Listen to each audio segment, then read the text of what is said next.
Right, that is it. Phase 1 done. Bloody nearly killed me. Just got to tidy up now. Been getting rid of all this over the weekend. I've put the hose to it obviously, and there's no puddles, which is a result, because that would have killed me having a puddle on here. So I've just got to tidy up all this now. Put the black lining down so nothing grows through it.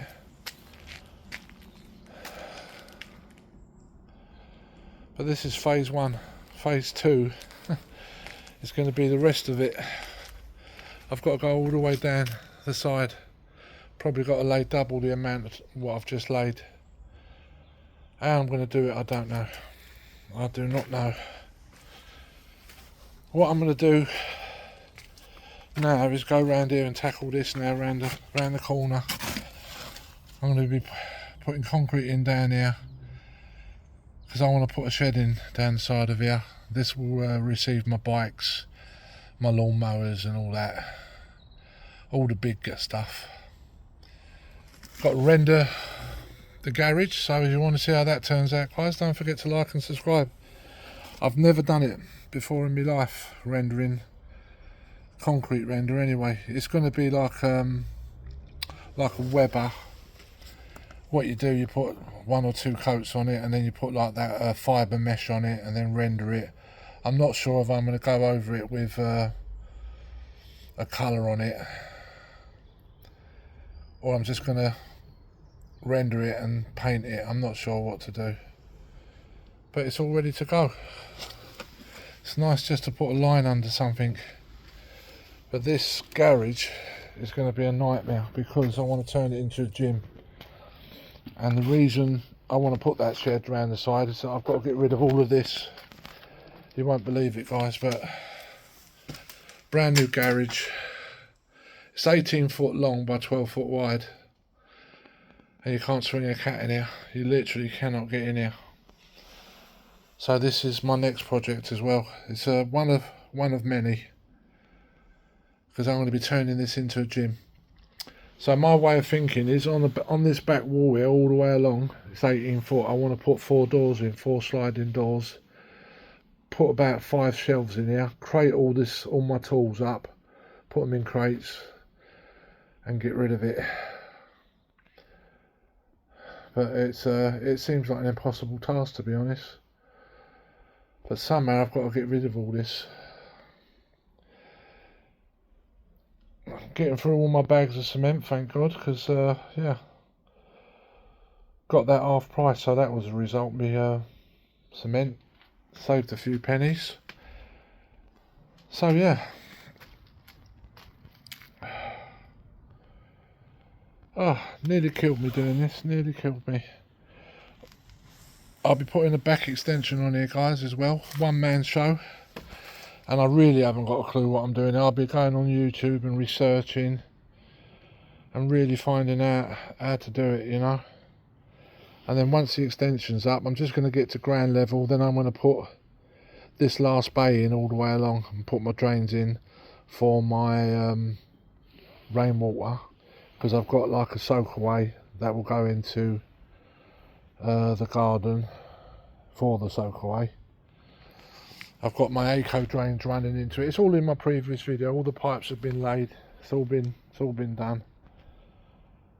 So yeah. And then once this extension goes up, then I can really start taking shape. But it's gets you down looking at all this mess. I can't lie. But one day it'll look nice. It'll be worth the effort. What do you think, guys?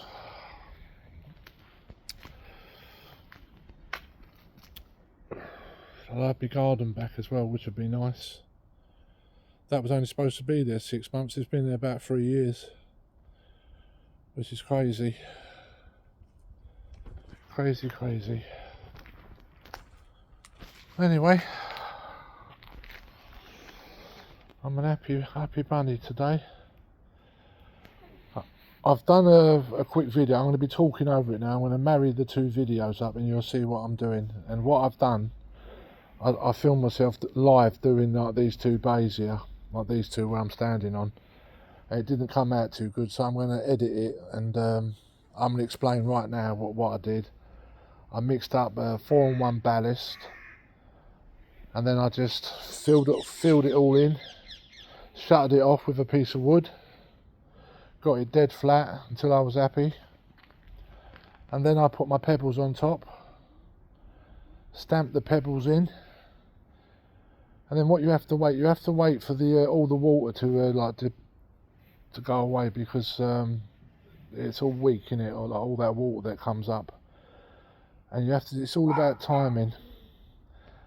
And after about 2 hours of waiting, I went over it with a metal trowel and I covered it, so it just looked like a rendered block, like you couldn't see the pebbles. And then I waited 24 hours. I've come out here and I've scrubbed all the surface off, all the film that was gathered on the top, and that's what you're left with.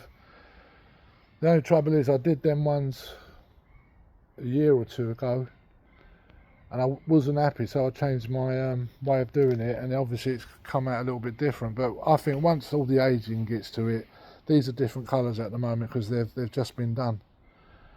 But I've done 12 bays, and I would say this has cost me about £300, guys, which is not bad considering. I got the bricks for nothing. Like I say, I paid half price on the cement, so all I had to purchase was the like the ballast, and this took about 3 ton of ballast.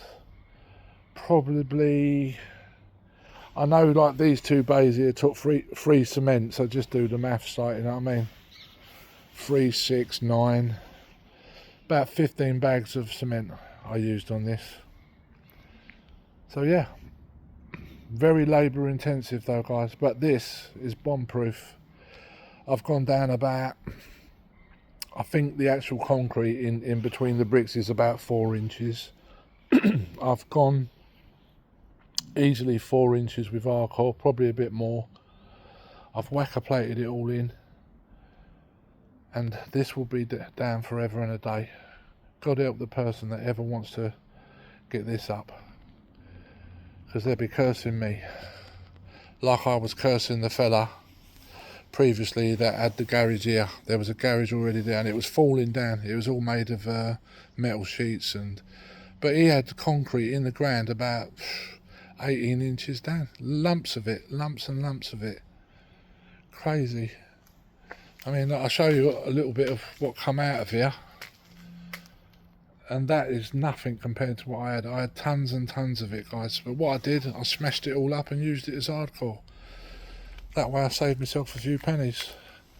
So I'm going to wait a little while, and then I'm going to jet wash all my path. The good thing about this stuff, it does go a little bit out like green algae if you leave it for years. Just jet wash it. I'm going to put like some kind of chemical on it and get it really clean, and then I might seal it with like a sealant. I don't know what to do, but yeah, I changed my mind like the wind. But yeah, so it just means I've got to put 4 more bays in here, because like I say, that's where my extensions come in. Just got to put 4 more bays in here, get the footings done and come up to ground level, and yeah. But I've also got to put a drain in there. I've got to put an inspection chamber, and again, I don't know what I'm doing. I'm going to have to really investigate the right ways and all that, because my way of thinking, when you've got just like your sink waste and all that, you can get away with your like slopes a little bit more. It hasn't got to be that 1 in 40, whereas your soil has to be. Your soil pass, or your soil pipe waste has to be like a 1 in 40 drop. But I haven't got to do anything to my soil pipe, because it's, see where that line is on the extension, I think it's around there, and it runs into the middle of my extension. So I've literally just got to put, lucky enough I've got side access, so I'll be able to put an inspection chamber into that. I'll be able to put my sink drain that'll run into that, and hopefully I haven't got to go right down, and I'll have to investigate it. I don't know. Kenya, can you go like a slight slant and then really go fast and get down to the level? Because I know the drain's about 3 foot down, and I don't want to dig the whole length of this all the way to where, like, maybe where the sink's going, guys. The sink could be about where that yellow bucket is, so there'll be a trap there for the sink waste, and I'm just gonna, it's gonna be going down quite, I don't know, what's the word, I want to fall on it obviously, but I don't want to go digging like 3 foot down or 2.5 foot and then get it all the way. And but if I have to, I'll have to do it. But where there's a will, there's a way. I'll investigate. I'll have to get the people around, because when you do things like this, you have to have it passed, so you have to do it correctly anyway. But yeah, I can't wait for the day when this is all gone, because I'll be putting up my gym outside here and all that. There'll be get all my friends over and stuff like that. I've got a few neighbours that want to start training, do a bit of boxing out here on the pads, get a boxing bag, maybe even play table tennis down the side here, like use it for something, because it's never going to get used as a garage. This thing is never going to be a car going in it. You know, when you sell it, it'll be okay for the next person if they want to. All they've got to do is just take the rubber mats out, and yeah, they're good to go. There'll be plenty of room for a car in there if they want to use it as that. But outside my front, you can park like 4 or 5 cars, and if I wanted to, I could park 2 cars down the side here, so that's 6 cars I can put outside the front of my house and the side. So yeah, and I'm not a car person anyway. Don't bother me if it's out in the rain getting wet. But yeah, happy days, guys, happy days.